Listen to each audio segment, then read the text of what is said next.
two things really: better storytelling, and also taking a fresh approach to narrative in a non-narrative form.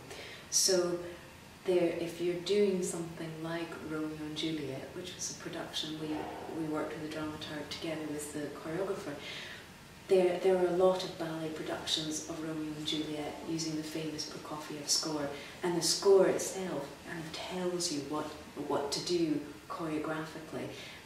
There are sections of it that are composed to be, that's, you know, Juliet's father's theme, and that's the mother's theme, and that's Juliet's theme, and so on. And the choreographer was very keen to get away from that and produce it, despite having all this baggage of his knowledge of other versions. He wanted to take himself away from that and from the demands or the prescriptive nature of the score and of the text as it's been interpreted in ballet, and start afresh. So working with the dramaturg to go back to the original text and trying to put aside ballet and theatrical versions and draw out the essential elements of the narrative. And it led, I think, to an incredibly successful production that has real emotional impact. It's cleanly told. You don't have the kind of peripheral ballet sections where, you know, in the middle of the narrative they stop and do the mandolin dance, or Juliet's dying and it's the lily dance, and it goes on and on. But, you know, to have the impact of the story and the emotion of that through to the end was about stripping back some of those things and not being too precious about the legacy, the history of ballet versions of Romeo and Juliet, but also not being too tied down by the structure of the score, of the composition, which again has often led to a fairly predictable new production of such a work. Is this about sort of, if you like, an aesthetic judgment, or is it about audience building, or is it about both? Absolutely both. It's about, you know, can we do something different in ballet that really makes it both more effective and theatrical at the same time as developing the art form in terms of the choreography. So not necessarily being too driven by received notions of how a particular classic title should be interpreted and presented. Whereas for us, performance is absolutely live performance, is the way in which something is essentially and ultimately presented. Where it gets into an interesting area is when you look at either live streaming or recording. So it's convention within theatres that there's a live stream, usually not of the best quality, but a live stream to screen somewhere in the theatre so that if latecomers come in, they can at least follow it until the interval or a suitable moment where they can go into the auditorium. And there's never been an issue from a union perspective of wanting to seek additional payments for that streaming. It's effectively broadcasting, localised but broadcasting nonetheless. Whereas if you actually talk about broadcasting, whether it's going to be on terrestrial, television, digital, whatever media, there's this desire through that performance to get enhanced payment because it's going to a wider audience, and a perception that in broadcasting to a wider audience there's money to be made. Now, even 10, 15 years ago there was money to be made, but now everyone's expecting the immediacy of moving images on their mobile phones, let alone on television, and there isn't the revenue generation possibilities that there used to be. Sadly, unions haven't yet reached the point of recognising that. It's interesting as well because we've been exploring the possibility of live streaming into cinemas. National Theatre in London done that quite successfully, and we're looking at that. And interestingly, the unions don't have as much of an issue with that as if it were recorded and then broadcast on Christmas Day at 2 o'clock. But if it goes out live, then they see that as simply an extension to live performance rather than something that could be commodified and becomes a commercial proposition. There's always that feeling of, oh, someone's out there to make money off us. So only at that point where someone thinks this could then be reproduced and sold, you know, whether it's down the banners or, you know, in HMV, it could be sold and someone makes a profit out of that. So it's interesting that something which is happening live, if it's presented live elsewhere at the same time, there's an understanding that that's still a live experience, and the means for getting it to those other people is considered ephemeral. The moment it's recorded, there's a fear that it can be reproduced and sold, and that the artists who have presented their performance, whether they're the musicians in the pit or the dancers on stage, or indeed the technicians that fly the scenery in and out and, you know, help with the costumes and everything else, that they also seek payment if there's reproductive rights. It's very interesting, eh?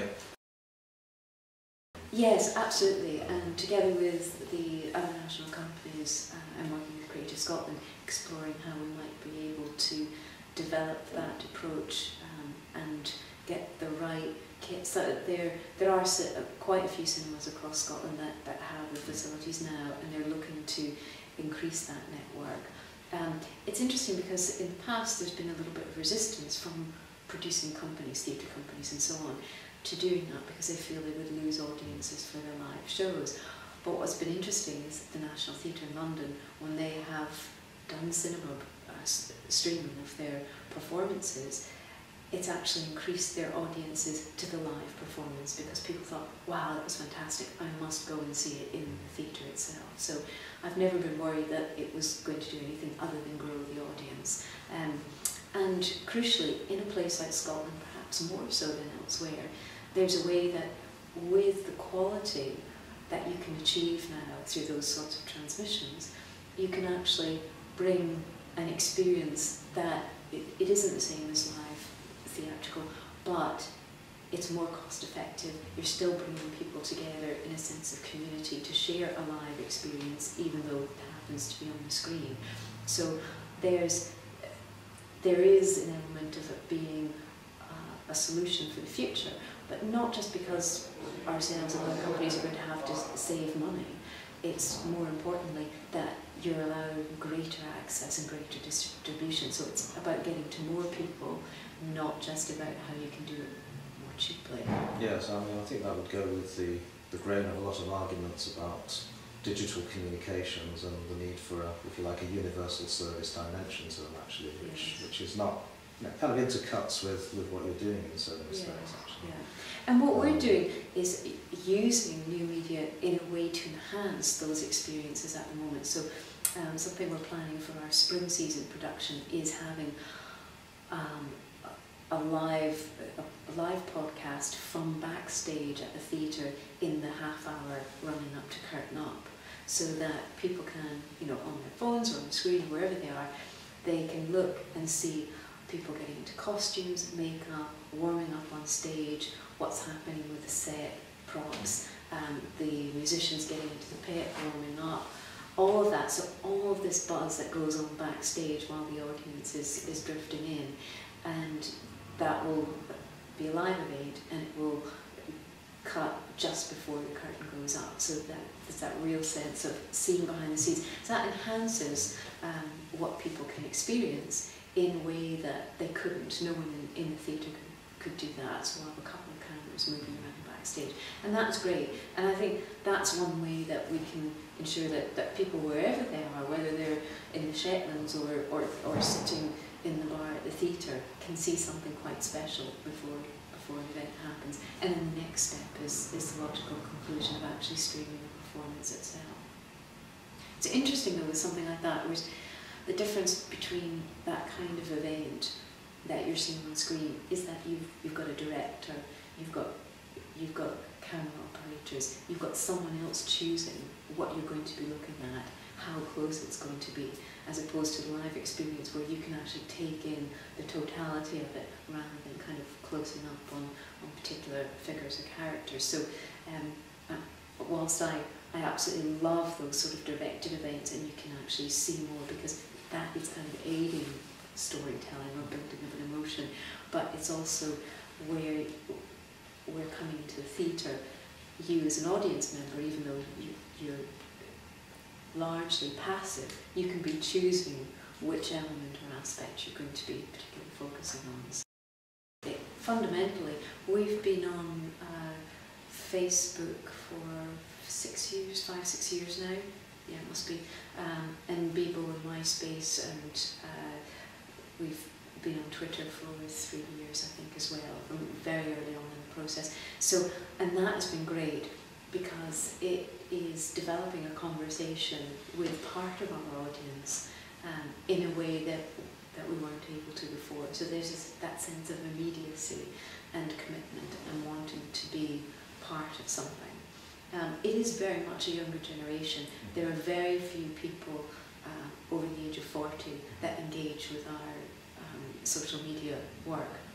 But that's because, you know, if you're over 40, you're a digital migrant at best.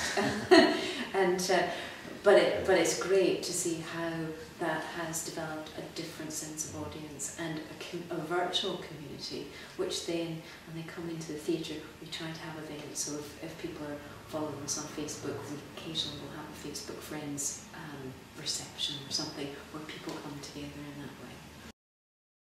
How does what comes in, if you like, through those kinds of informal networks play against the more formal apparatus of criticism, such as press criticism or criticism in blogs and online? Because you then have different kinds of judgment to make about how people are responding and what their influence might be in respect of where you go forward.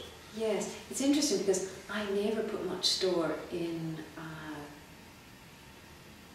reviews that appear in the newspaper, because we know that very, very few people will make any decision to buy tickets or not on the basis of reviews. But what's interesting is if something is said in a review, and to watch, as I do every day, how it's picked up and will be either reprised in a blog or picked up somewhere else, and then the comment that goes on beyond that. So it's quite fascinating to see how something that had perhaps a very limited readership then goes off on its own journey and becomes part of the dialogue that pops up, if referenced in our own forum page or in this sort of like ballet fora and that kind of thing. So it gets picked up elsewhere and gets into that community of people who are constantly commenting on blogs. But it's like if you read, you know, the Herald online or the Scotsman, and you read, you know, the top news stories, and then you see who's commenting on them, and it's the same half a dozen sorry souls every time. So from our perspective, it's not so much the people that might comment on things, it's about crucially those that are picking up reviews, hopefully good ones or good news, and then proliferating it through their own media networks.